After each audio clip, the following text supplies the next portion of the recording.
Hello YouTube, this is Andre from the Swell Dudes Fish Tanks, and today I want to share with you probably the most important tip I can give, which is to buy used equipment.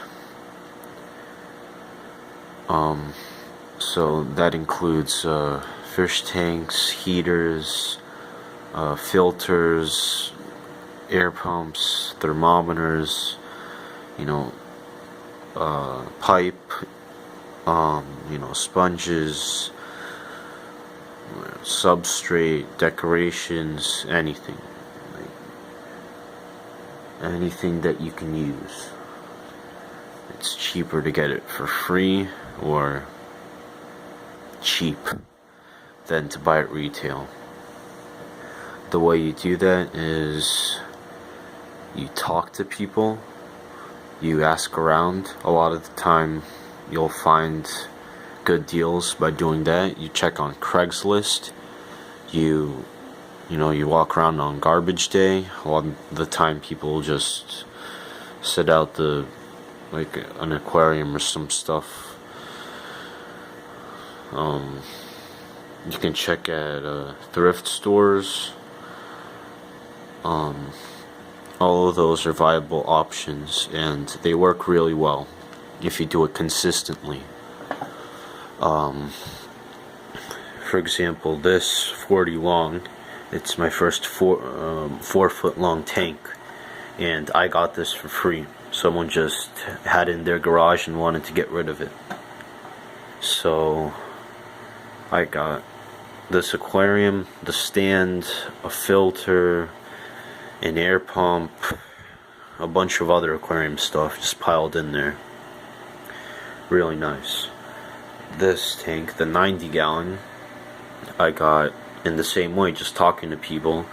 I told one of my teachers that about how I was interested in fish, and the teacher said that they want to give me an aquarium. So because I gave them $20 for this.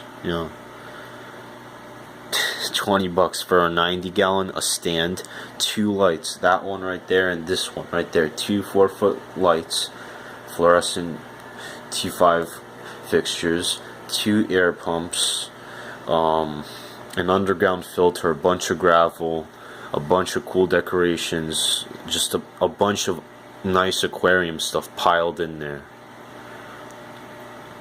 for $20, so that's nothing. That's free, essentially. Just for asking around. This tank, my first acrylic tank, got that for free from talking to people. Someone wanted to get rid of it. This tank, got it from a thrift store for like $20.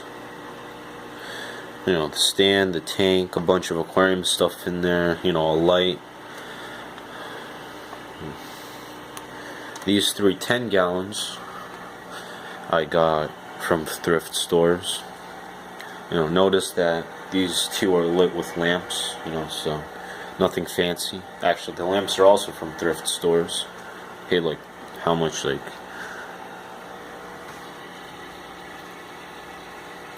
It's $2.50 for it, so that's pretty nice.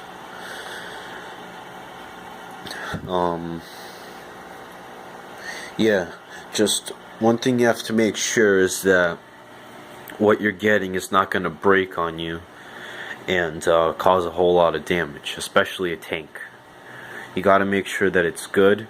Fill it up outside first, let it sit for a few days, check on it often, make sure it doesn't leak.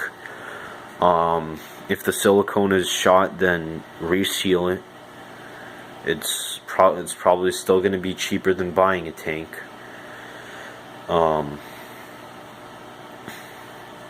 Yeah, I've taken tanks without stands before, and I never built a stand. I just sort of bought and just put it on a table or something. Actually, this thing, what the 310-gallon stand on, is actually where we put our shoes. Dad built that, so it conveniently can also hold 310 gallons along with all the shoes, so that's pretty nice. I will be building a stand soon for my 40 breeder with my fire-bellied toads, which is in a different room. Anyway, so yeah, make sure that the tank can function. Make sure it doesn't leak. Make sure, especially things like heaters and filters, make sure they're not gonna break. A bad canister filter can flood the place. A bad heater can destroy your aquarium. Heaters are the main thing I don't trust. I don't trust secondhand heaters. If there's anything remotely wrong with them, I throw them out. If I can't find anything wrong with them, I don't use them in any of my, I call them top priority tanks. I'll use it in like a 10-gallon, just like plant grow out or something. If I just want the plants to grow faster, I'll increase the temperature or something, or fish fry grow out tank, something like that. Yeah. Just be patient. That's the main thing. Being patient is gonna save you a lot of money in this hobby. I hardly make any money, yet I managed to have a lot of fish tanks just because I managed to, I find out ways to get them for free, to get them for close to nothing.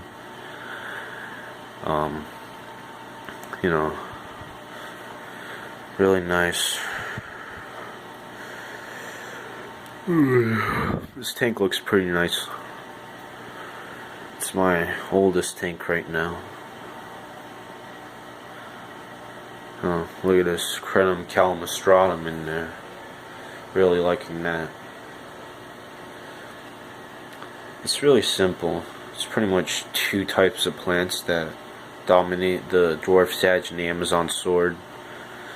It's really simple in terms of hardscape, and it works.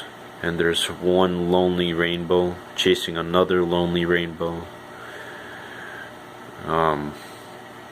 So I will be putting them into this tank when everyone grows to sort of the same size. And when this tank's more established, I have to do almost daily water changes because I rushed. And I just put the filter on there, a few days ago.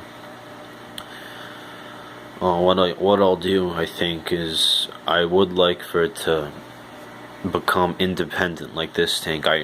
Maybe I'll do maintenance every couple of months, literally.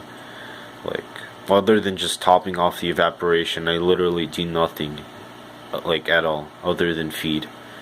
Maybe I'll do a water change every half a year. I actually don't do anything in that tank. And I want to get to the same point in this tank before I make it pretty. So what I do is I add a bunch of hardy plants, which I totally didn't follow here. But I will be doing that soon. You can see I already started. There's some Alodia in the back. It's growing up, and eventually it's going to be a giant mass right there, and I'm going to be fine with that. That's just going to be absorbing all of the nitrates and ammonia. And gradually, the plants that I really want, like the showcase plants that I really like, all these plants they're gradually gonna phase out the fast growing plants, so they'll catch up eventually, but I need to control my nitrates in the meantime. So that's what it's gonna be. It's gonna be the fast growing plants dominating, and I'm gonna give the slower growing, better looking plants time to grow in and gradually remove the fast growing plants, and that should work, hopefully. It worked for this one pretty nicely, although I stuck to the first step. I didn't put any hard to grow plants in here. You know, when I don't trim this tank, you can't see to the bottom because there's so many plants. You know, that's not good. So I have